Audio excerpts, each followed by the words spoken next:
I have to stress in closing, we're not against immigrants, but we believe in protecting our identity, our heritage, our cultural norms of Canada.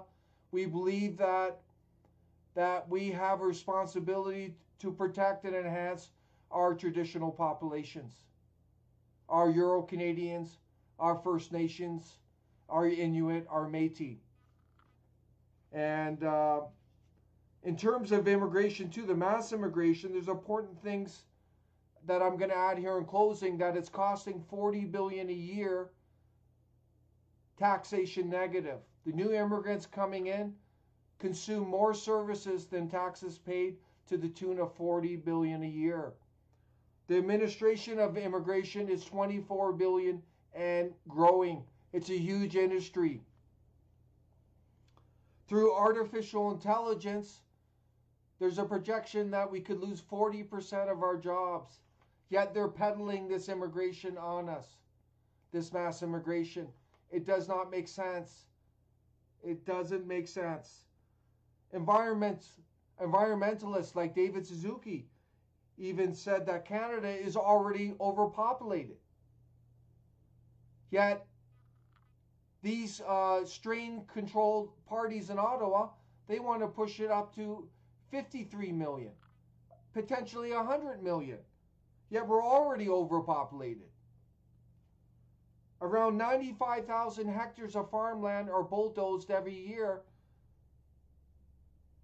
And a lot of that is prime farmland around towns. And that's attributed to this mass immigration, the pressure from that. There's increased inflated housing costs due to mass immigration. And these housing costs are, it's attributed to 80% from immigration. A lot of Canadian young families can't afford houses now if you're living in Toronto, Vancouver. That's a reality. There's more crime, more pollution. There's erosion of traditional identity, heritage, cultural norms. Imagine that, 100 million, all from the third world coming in. You know, what's going to happen? All the densification, all the crime, the increased ethnic enclaves, and also the mass immigration. It's lowering the per capita wage. Per capita income of the individual goes down. There's displacement of Canadian workers. There's replacement of our traditional population. None of this makes sense. That's what NCA says. None of this makes sense. And we got to ask, who is benefiting from this? Who is benefiting? The first thing is, these string politicians in Ottawa, these controlled parties who are just flip sides of the same thing, they're getting votes. All these new immigrants coming in, they tend to vote for them. Also, there's more taxes paid, the more people that come in.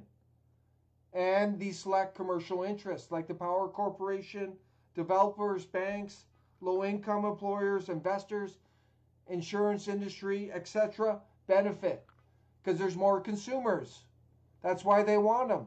They want more money, more profit, more power, more control. But the bottom line is most Canadians do not benefit. Your life is going to go down with this. So speak your voice.